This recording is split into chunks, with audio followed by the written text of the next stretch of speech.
Buen día, gracias a todos por venir y me gustaría agradecerles sinceramente por esta invitación para venir a esta conferencia. Muchas gracias, John, por la invitación. Qué privilegio enorme es estar aquí. Y también me gustaría agradecer a algunas otras personas. A Frida Hessel ha estado trabajando intensamente para organizar la logística, los pasajes, y en condiciones muy difíciles, así que mis sinceros agradecimientos a ella.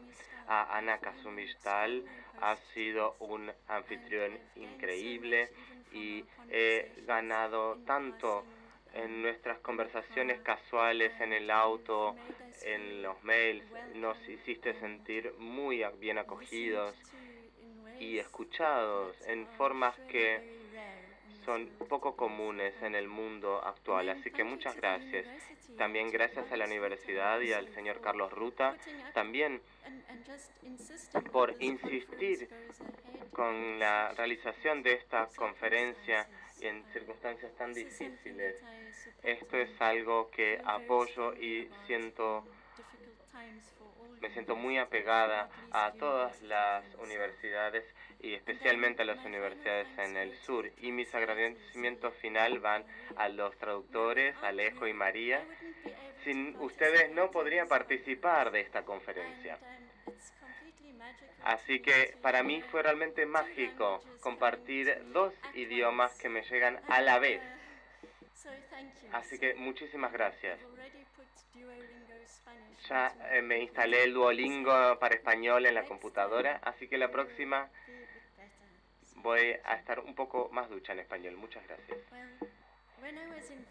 Cuando me invitaron a hablar en esta conferencia, la tarea que tuve fue localizar a John Coetzee en el contexto de la literatura mundial. Y este paper abarca este tema como una pregunta filosófica más amplia sobre el lugar de la obra de Coetzee, y me interesa explorar en las intersecciones quiasmáticas de las literaturas europeas y las literaturas del sur. Pero la tensión que existe entre la representación literaria y la dirección literaria, la filosofía, la poesía y la prosa y su intersección están abarcados, y el paper termina con una reflexión sobre los actos literarios como actos de desplazamiento. En juventud, el joven John, el protagonista, quiere alejarse de su lugar. El cuento que sucede en su experimento en Sudáfrica, y John sigue comentando. Hay una historia que ha escrito que no es menor, no es mala. Sin embargo, no ve ningún punto en intentar publicarla. Los ingleses no la van a comprender. Van a resumir una idea inglesa de una playa, unas piedritas con unas olitas. No van a ver un enorme espacio de arena al pie de acantilados con gaviotas que están luchando contra el viento y al mientras tiempo gritas. Hay formas en las que la prosa no es como la poesía. La poesía, la acción puede suceder en todos lados y en ninguna parte.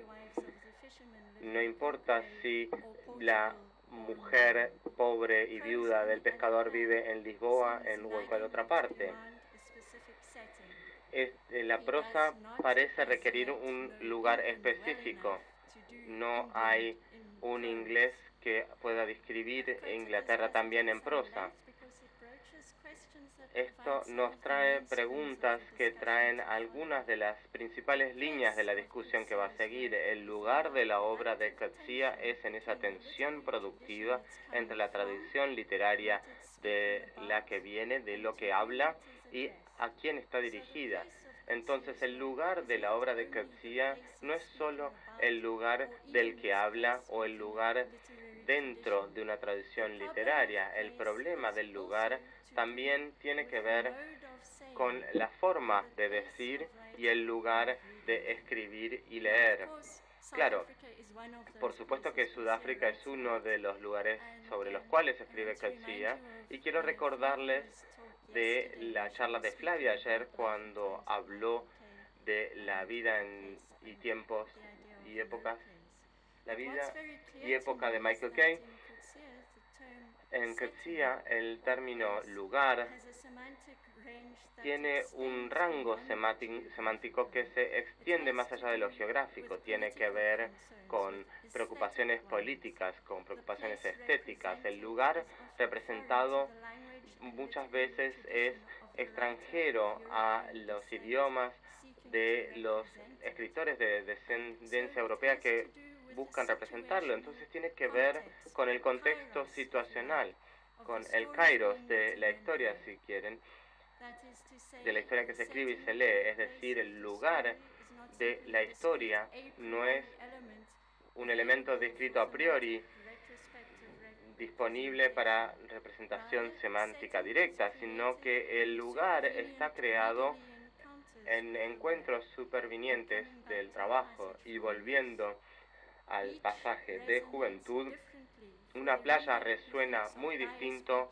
para el que piensa en una playa en Cane Point y otro que se imagina a Brighton en Inglaterra.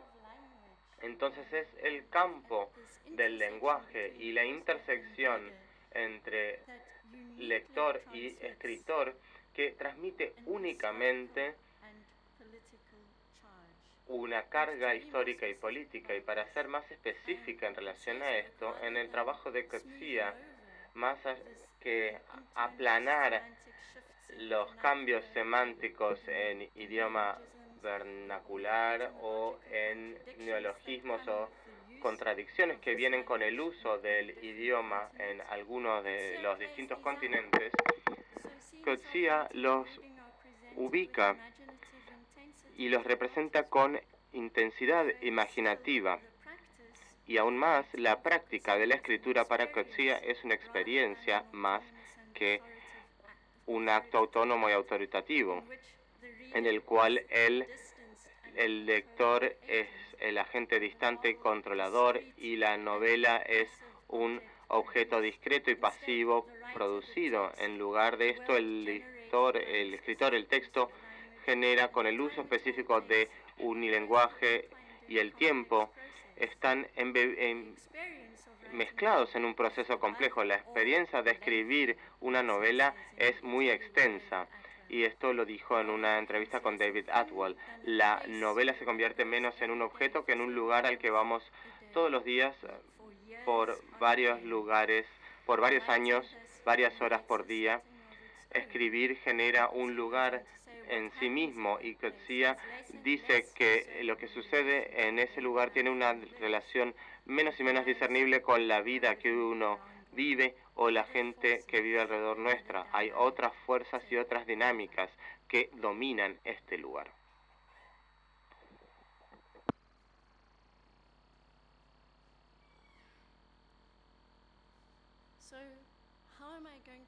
Entonces, ¿cómo voy a proceder con la discusión del lugar en la obra de Coetzee en una forma bastante compleja?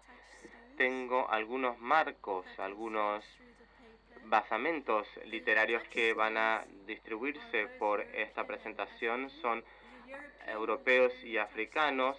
Los hitos europeos van a ser algunos poetas, pero las referencias africanas son de Frantz Fanon, el filósofo y psiquiatra que vivió de 1925 a 1961 en Alger, y Steve Biko, que murió ayer en detención policial, hace 40 años ayer, en 1977, como resultado de heridas realizadas en tortura.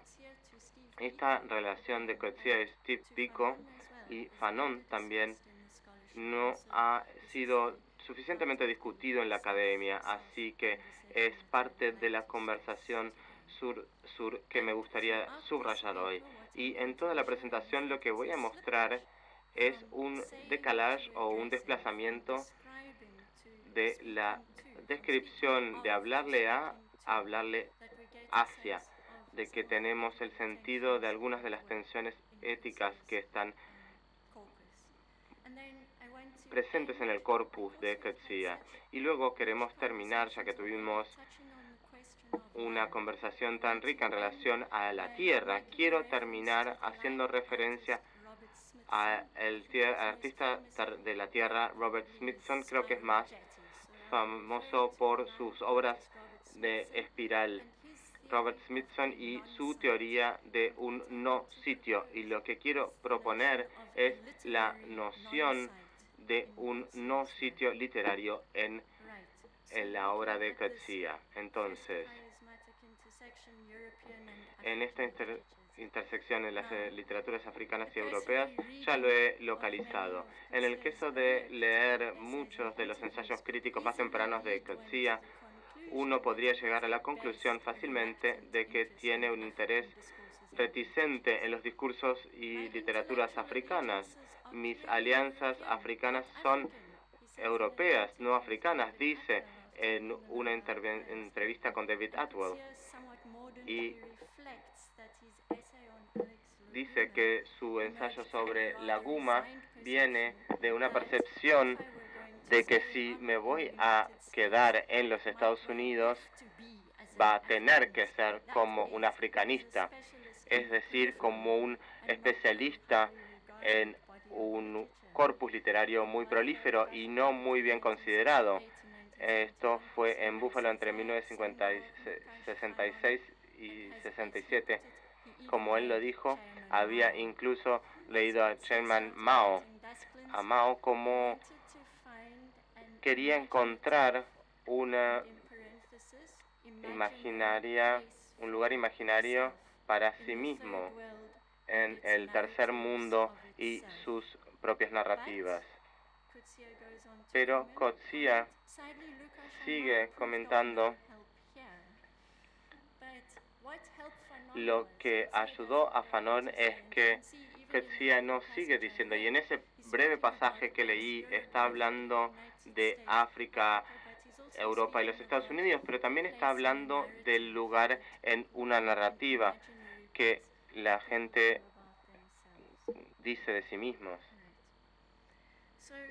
Entonces, volviendo a Fanon, pienso que la escritura de Fanon relaciona de una forma interesante con la de Qadsiya, y creo que hay sutilezas para apreciar en lo que es postcolonial o una filosofía descolonial, o lo que podría ser una filosofía descolonial. Pero antes quiero mencionar un par de cosas sobre Steve Biko. Y lo primero que tengo para decir sobre él es que Steve Biko era muy crítico en Sudáfrica de los liberales blancos que hablaban de los africanos y la conciencia negra. Él era muy duro con el rol de los liberales blancos en ese contexto político. Dijo que sus negros, autodesignados que por luchar con la lucha de los negros han hecho las cosas por los negros, en representación de los negros y por los negros. Y en los términos de Biko, los blancos liberales privilegiados en los 60 y los 70 solo pueden involucrarse con la opresión negra como un problema periférico que debe ser resuelto.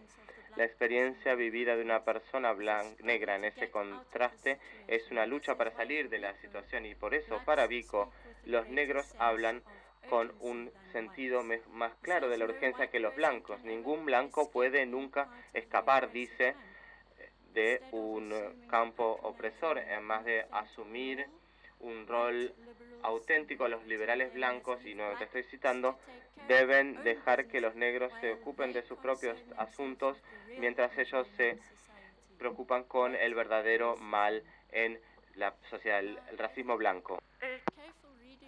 Una lectura cuidadosa de Biko en relación que Qadsiya nos hace tomar conciencia de que para Qadsiya una de las marcas distintivas de la ficción es que es muy sensible a su propia posición como sujeto y las implicaciones políticas y éticas de esta posición como autor blanco de descendencia europea en la Sudáfrica del apartheid. Y desde Tierras de Poniente en adelante se puede ver el tema del racismo blanco en la ficción como un aspecto muy interesante de su escritura, y estas preocupaciones se extienden a los ensayos críticos de formas que pintan el problema en forma filosófica, no solo descriptiva. La escritura por parte de los blancos no es simplemente la escritura por gente de tez blanca, dice Coetzee, sino sobre las ideas, escrituras europeas que se escriben a sí mismas. Entonces se vuelve cada vez más claro que la apreciación de Coetzee de lo que está en juego al describir su propio legado en Sudáfrica trae a la luz la importancia política de su tiempo como una voz controvertida en los estudios postcoloniales. La atención de Coetzee a su propia posición como sujeto se halla en los riesgos políticos y éticos de la representación literaria. Quizás conocen a Nadine Gothenburg, una crítica literaria, y tuvo dos cargos por los que criticó a Coetzee. En primer lugar, que no entraba a la vida de los oprimidos en Sudáfrica, y en segundo lugar, que no se dirigía a la situación política en forma directa. Y para Gothenburg pareciera que uno puede cuestionar el medio de su propia arte, la escritura, el idioma en sí mismo, o uno puede escribir una ficción especialmente realista. Y Coetzee es muy consciente de este tema y admite cierto mérito en su visión, pero afirma que en general, en lo que se llama realismo en contra de la decadencia modernista, que viene a ser la crítica de esta autora, para lo que es Sudáfrica hoy en día, el primer deber de un autor es representar los procesos históricos y llevar la representación a un interrogatorio es una pérdida de tiempo. Pero la frase que quisiera destacar aquí es la de el procedimiento de la representación. Es fácil suponer que una empresa ficcional autorreflexiva y el activismo político no tienen nada en común, y Coetzee podría sugerir que son autoexcluyentes. Entonces esta energía creativa se expandió a la evasión novelística de las inquietudes políticas, y se afirmó que se podría abordar en forma más directa, pero esto dejaría de lado los efectos de las operaciones históricas de la lengua, y quería en la trampa de suponer que la lengua está dada, darla por sentado, y no una fuerza política e histórica en sí misma, con sus propias percepciones en términos de la intersubjetividad particular de la locución. Una vez que la lengua se reconoce con esta fuerza, trazar el procedimiento de la representación cobra sentido político. Y en la conversación con David Arwell, Coetzee insiste en que una actitud sin cuestionamiento a las convenciones, aun cuando fueran formas lingüísticas o literarias, es tan poco radical como cualquier otro tipo de obediencia. Entonces, así se reconoce la dificultad para un escritor en Sudáfrica para presentar un caso convincente. Para Gothenburg, la explicitez de esta historia y las soluciones ofrecidas tienen prioridad, pero una forma de ver las obras de Coetzee es verla como una consulta sin descanso, como una narración que permiten y a la vez limitan al autor en un contexto histórico, como un desafío a los sitios interlocutorios de la conciencia y un interrogatorio anterior de la autoridad para escribir en primer lugar. Estas se han vuelto las características distintivas de la obra de Coetzee. Así que simplemente quisiera mencionar en pocas palabras la ética y la política de la representación.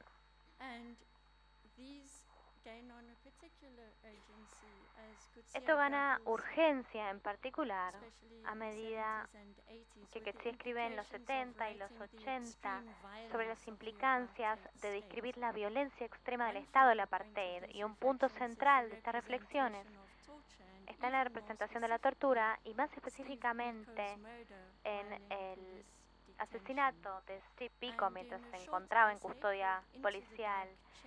En un ensayo corto, Into the Dark Chamber, en la cámara oscura, Coetzee habla de Esperando a los bárbaros, que estaba escribiendo en ese momento, y la describe como una novela sobre el impacto de la cámara de tortura sobre la vida de un hombre de conciencia.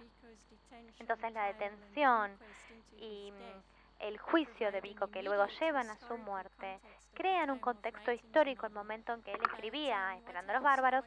Y también quisiera sugerir que Coetzee también miraba muy de cerca a los escritores del Holocausto, en particular a Liliana Marie, en su libro At the Mind's Limit, al límite de la mente. Y en este libro, Marie habla también de las dificultades de utilizar la lengua para describir estos eventos, estos acontecimientos extremos. Dice que todo sería una calecita de metáforas en lugar de transmitir todo el horror de lo que está tratando de describir. Y habla de la tortura, hay una escena de tortura, y al final se puede ver que en Marie también hay una doble consulta, una doble inquisición sobre los acontecimientos en sí, sobre el punto de ruptura de la lengua y la forma de hablar de ello. Y luego, al final, se ve una descripción gráfica sin pasión de la escena de tortura en The Mind's Limits, y cierra con el comentario de que la tortura, de tocare del latín, viene de torcer en su etimología.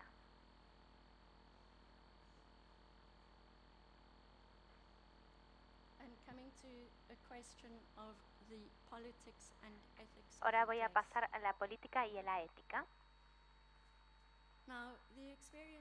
La experiencia de la opresión colonial también marca un límite en lo que se puede comunicar, en particular cuando la lengua utilizada es la del colonizador. Nuevamente, una inquisición a estas fuerzas intersubjetivas postcoloniales se encuentran en el centro del trabajo de Ferron. Y en The Black Man and Language, El hombre negro y la lengua, el primer párrafo dice: hay cierta importancia fundamental en el estudio de la lengua, esencial para que nos proporcionemos un elemento para entender la dimensión del hombre negro para los otros, que se comprende la forma de hablar como una existencia absoluta para el otro. Lo que me interesa aquí es que Fanon habla del idioma nuevamente como una intersubjetividad de fuerza política, y no es una idea de que es una herramienta neutral para la representación y para marcar un campo conceptual que se separa de esta lengua en sí. Y esto también me trae a la mente la imaginación, y él dice como cosa concreta, sociológica, la lengua para la conciencia individual yace en el borde entre uno mismo y el otro. El mundo en la lengua es en su mitad de otro. Y en los términos de Fromm, se asume una cultura a la espera de la civilización, y en el uso del inglés en la Sudáfrica postcolonial se ve en las torsiones de la historia política, inseparablemente, y en las palabras de la ficción muchas veces vemos límites culturales y lingüísticos, zonas contingentes de expresión y comprensión que Coetzee sostiene como inquisiciones concentradas, históricas.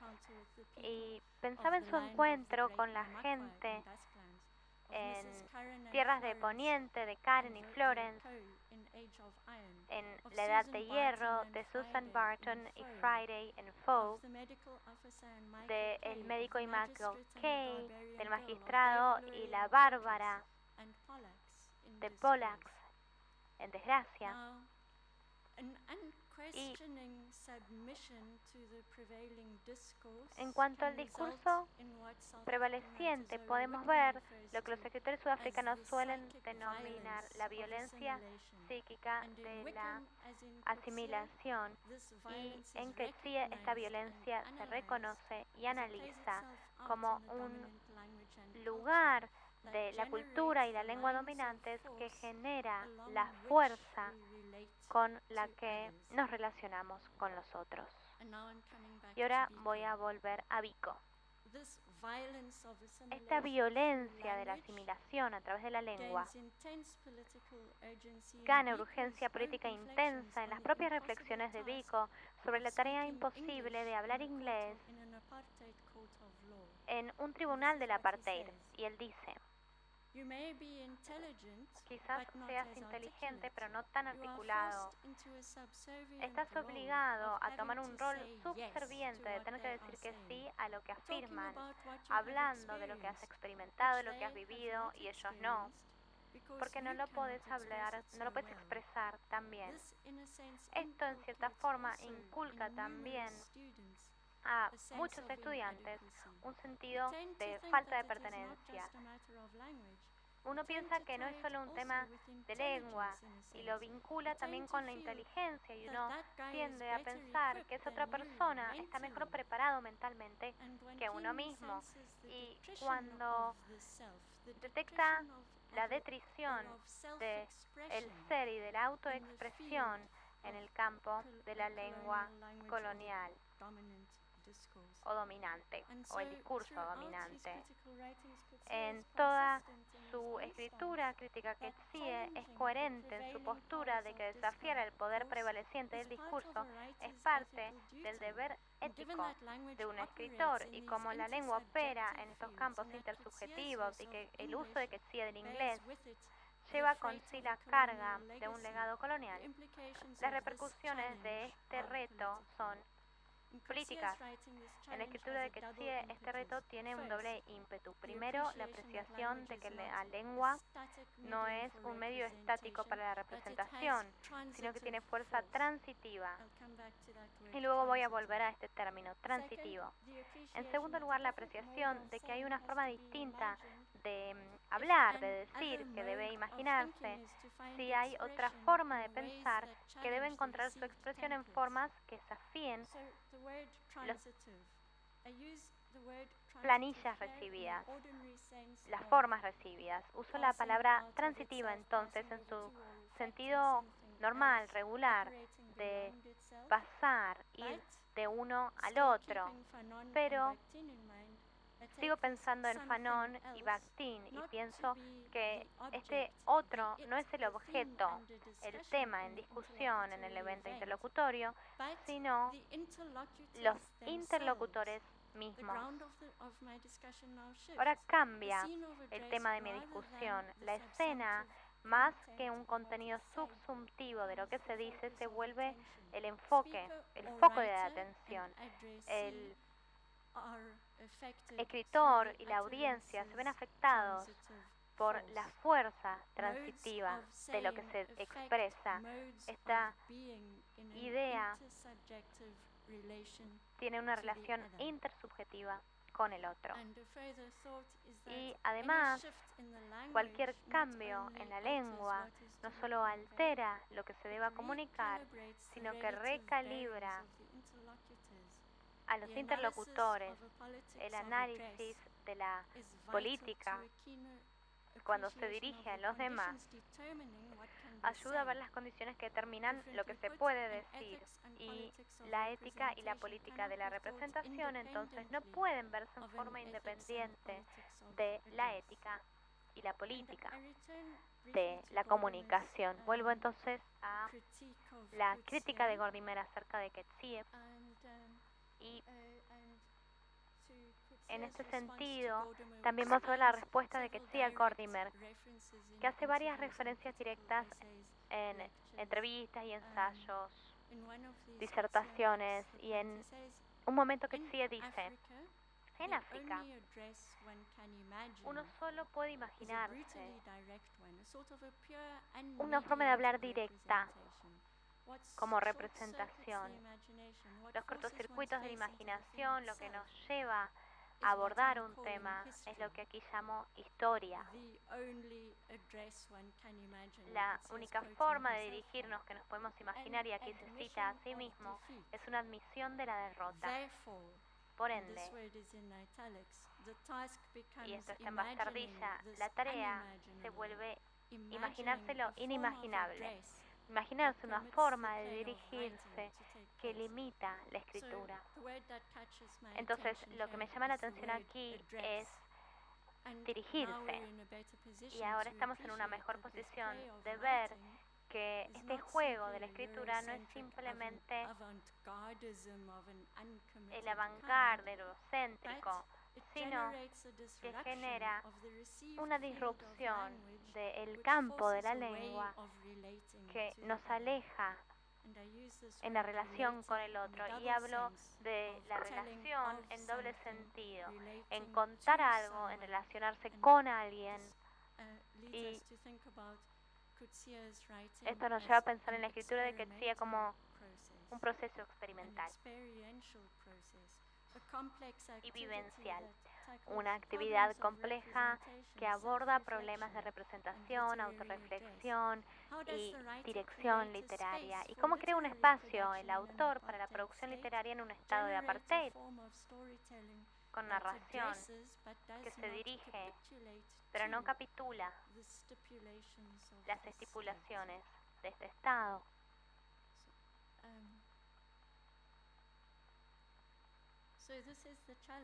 Este es el desafío: crear un campo de escritura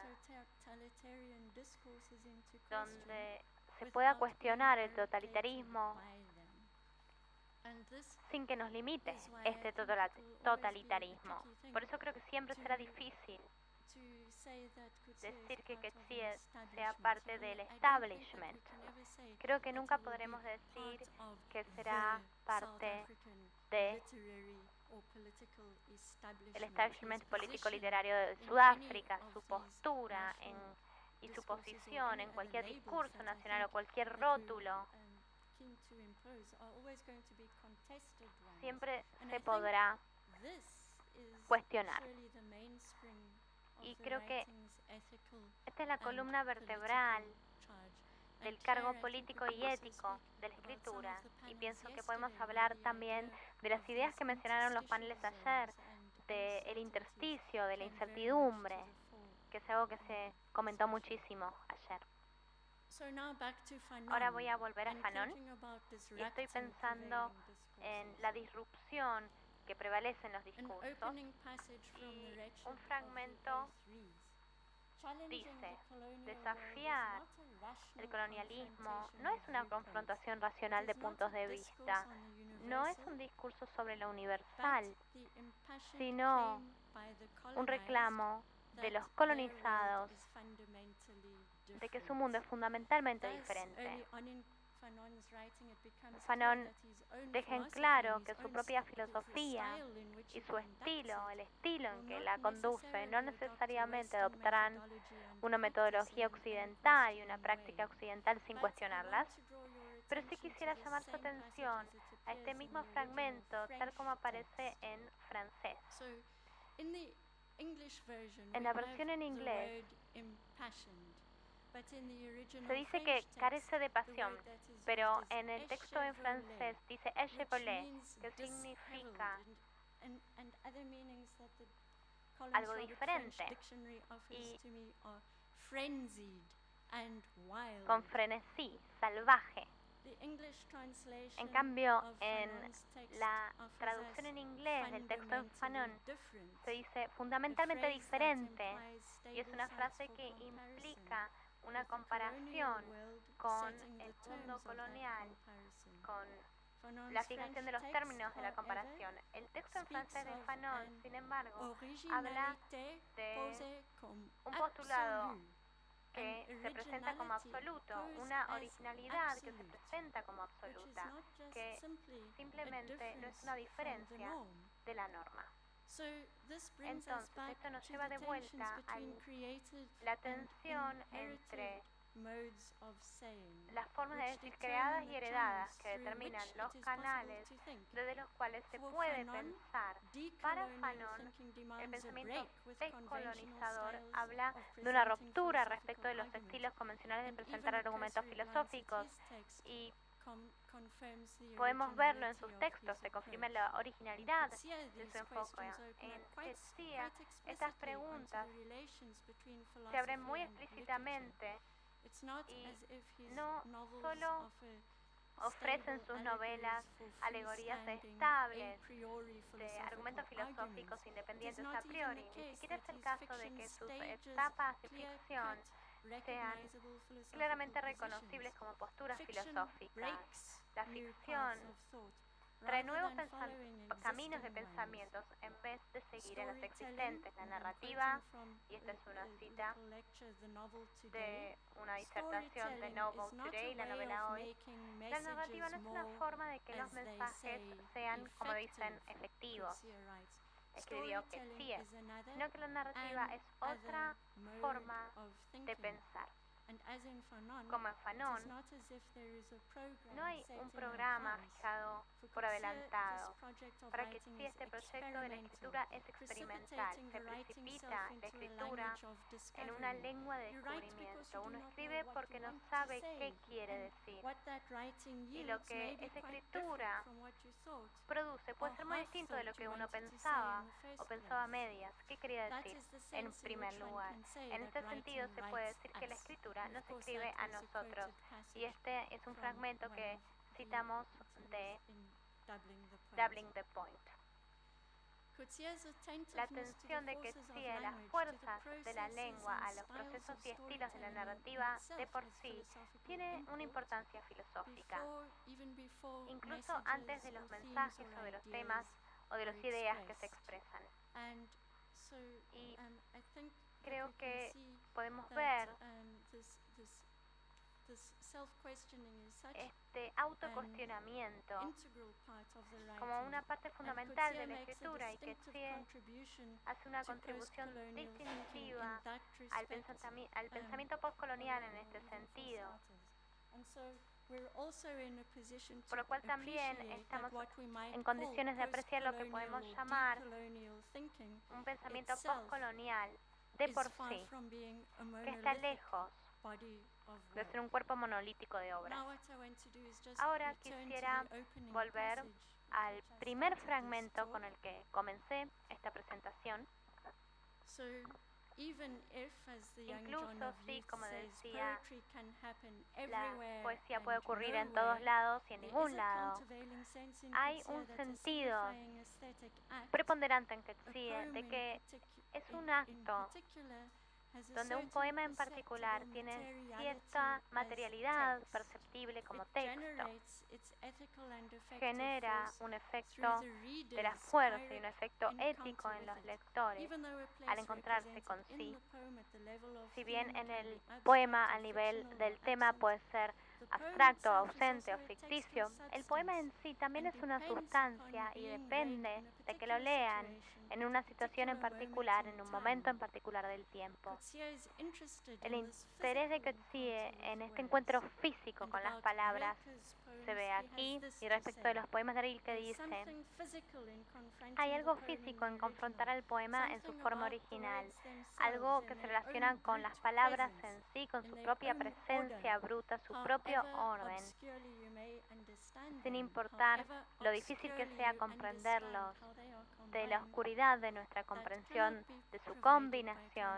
Esto no puede resultar de ningún tipo de traducción. Las palabras originales, las del poeta, son literalmente irreemplazables, y todo el debate que lleva a esta observación considera que los efectos de la lectura de diferentes traducciones al inglés, y hay una versión que Coetzee prefiere, la de Patrick Bridgewater, donde el texto en alemán se ve acompañado de una traducción en inglés en letra más pequeña después del orden terminológico,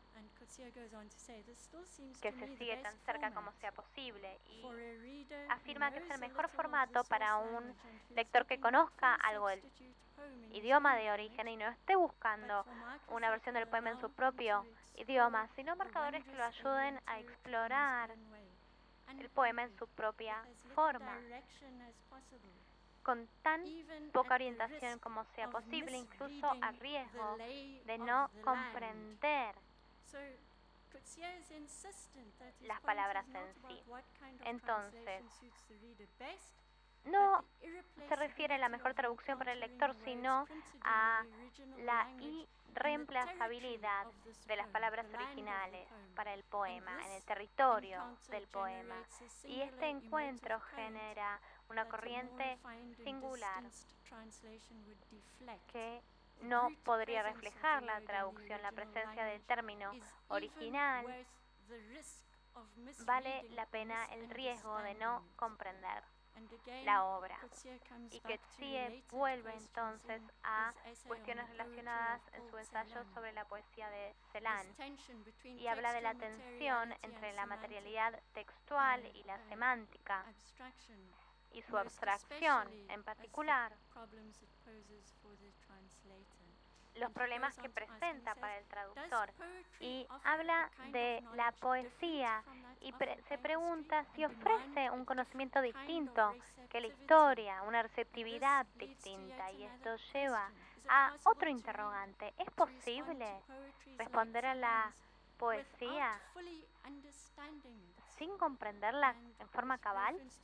Y con referencia a John Feldstein y a su biografía crítica, Coetzee dice: incluso si los poemas de Celan fueran imposibles de comprender, de todas formas estarían frente a nosotros como una tumba construida por un poeta, un superviviente, un judío, que es el subtítulo del estudio de Feldsteiner, insistiendo con su presencia que recordemos que incluso si las palabras inscriptas pueden aparentemente pertenecer a una lengua indescifrable, en sus novelas los personajes se enfrentan al enigma de los signos escritos que no comprenden, pero que en su presencia física presentan al lector el reconocimiento humano. Karen es otra persona que quisiera hablar. ¿Y cómo debo responder? Pienso en escenas como las inscripciones mistificantes en Esperando a los bárbaros, por ejemplo. Susan Barton intenta comprender los dibujos de Friday, y J.C. encuentra una caja de recuerdos que le dieron una vez que murió su padre, y encuentra términos en restos de diario donde dice: estoy muriendo. Entonces, estas escrituras, incluso si son ilegibles, oscuras, crípticas, son sedimentos de gestos significativos para los lectores, los residuos físicos que sobreviven a sus propios escritores y su significado. Ketsie llama la atención meticulosamente la singularidad situada de estos objetos textuales materiales en tiempo y espacio, al reconocimiento y el conocimiento simultáneos en el momento, el kairos, que percibe el lector y que intenta descifrar. Ahora vamos a pasar a Robert Smithson. Y en su ensayo de 1968, en White Writing, un sedimento de los proyectos de la mente, escribe: las palabras contienen un idioma que sigue la sintaxis de las rupturas. Busquen cualquier palabra y verán que se abre en una serie de fallas a un terreno de partículas, cada una con su propio vacío. Y esta lengua incomodante de fractura no nos ofrece una solución sencilla. Las certidumbres del discurso didáctico se encuentran en la erosión del principio poético. Lo que me interesa es la forma en que se puede comprender la presencia física de las palabras y el esfuerzo mental necesario para comprenderlo. Los personajes de Ketsie experimentan una ocasión simultánea y una abrasión de significado a través de la lengua. Hay muchos ejemplos de esto en la obra de Ketsie. Aquí hay dos, y verán que esta trae de vuelta la pequeña cita de Saint-Exupéry: esto es Esperando a los bárbaros, y dice: miré sus ojos azules, tan claros como si fueran lentes de cristal sobre sus globos oculares. Me miró de vuelta. No tengo idea de qué ve. Pensando en él, dije las palabras tortura, torturador, a mí mismo, pero son palabras extrañas, y mientras más las repito, más extrañas se vuelven, hasta quedar como rocas sobre mi lengua. Y el segundo ejemplo es la pregunta de Marianne a Paul Raymond en Hombre Lento. Su pregunta hace eco en su mente: ¿quién te va a cuidar? Mientras más mira las palabras ¿quién te va a cuidar?, más inescrutables parecen. Esto no significa que la lengua carezca de sentido, pero sí comprender Parks en la presencia de la palabra vale recordar la etimología y los significados asociados de la palabra Park en sí: un istmo, arena entre dos zonas, una franja de terreno sin cosechar, un bloque, un obstáculo. Las palabras se vuelven el sitio paradójico y el significado de un obstáculo, o quizás el sitio y el obstáculo del deseo humano de comprender. Y esto me recuerda un ensayo del psicoterapeuta Adam Phillips que se llama Looking at Obstacles, mirando los obstáculos, y el último párrafo de este ensayo dice: escribí este ensayo para mostrar que los obstáculos son la forma de llegar al deseo, que están llenos de sentido, pero tengo una sensación que podemos recordar en la infancia que se relaciona con este tema. La sensación cuando uno repite una palabra en forma infinita para que solo quede un obstáculo enigmático respecto de su sentido. Estos choques paradójicos, la materia y el significado del obstáculo y el deseo, lo físico y lo abstracto, llaman la atención a la peculiaridad de los sitios o no sitios literarios, como dice Smithson de su propia galería, que recuerdan sus propias instalaciones de la galería, que recuerdan locaciones geográficas reales. Creo que una forma de mirar los experimentos de Ketsie en la poesía generada por computadora sería pensar en ellas como un no sitio literario, un obstáculo al sentido en todo el sentido de la palabra, y una de las poesías generadas por computadora más extrañas es El héroe y la mala madre en la épica del 78, un año después de la muerte durante la custodia policial. Y esto dificulta al lector, es difícil de comprender por las imágenes. Y sin duda, el efecto de ese poema es diluir la certeza del discurso didáctico, y considero que es un ejemplo de los intentos de Coetzee de transformar el doble ciego infligido por el estado del apartheid. Uno representa la escena política o la ignora, y al someterse a la lógica binaria,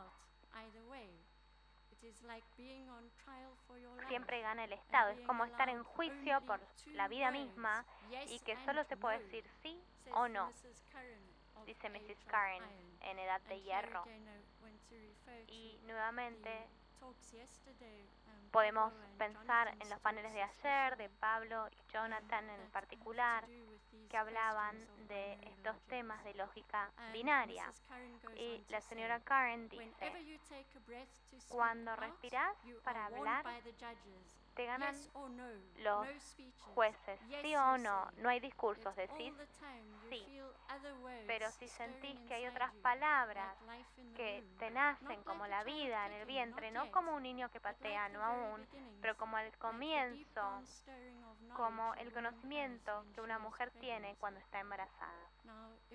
Entonces, si el reconocimiento de la señora Karen es un reconocimiento y un exhorto, algo más que una lógica binaria, también lo es el de Coetzee. En su ensayo recientemente publicado sobre pensamiento literario, Coetzee habla del idioma de la ideología, que prescribe opciones sí o no y las presenta bajo el guiso de la libertad de elección, y vincula la tecnología digital con su lógica binaria a una forma de opresión totalitaria, y Coetzee expresa su inquietud. A medida que el alcance de los dispositivos digitales se extiende a nuestra existencia cotidiana, solo podemos prever una invasión adicional de la vida mental, por lo que puedo llamar pensamiento binario, y la extensión correspondiente de una limitación mental que se concibe a sí misma inocentemente como libertad. Entonces, Coetzee termina su ensayo con este comentario, y es una referencia a Blake, que nos exhorta a que Dios nos aleje de esta visión singular del sueño de Newton.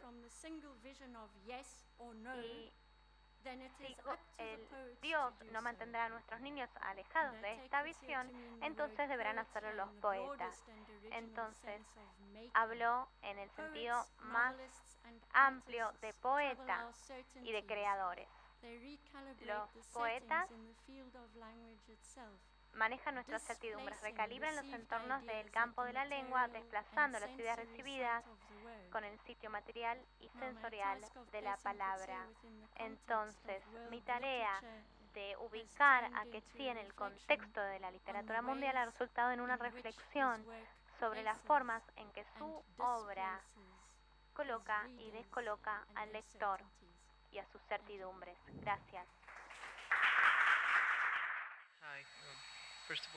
Hola, antes que nada quería agradecerte por tu paper, creo que fue muy esclarecedor, y me gustaría también,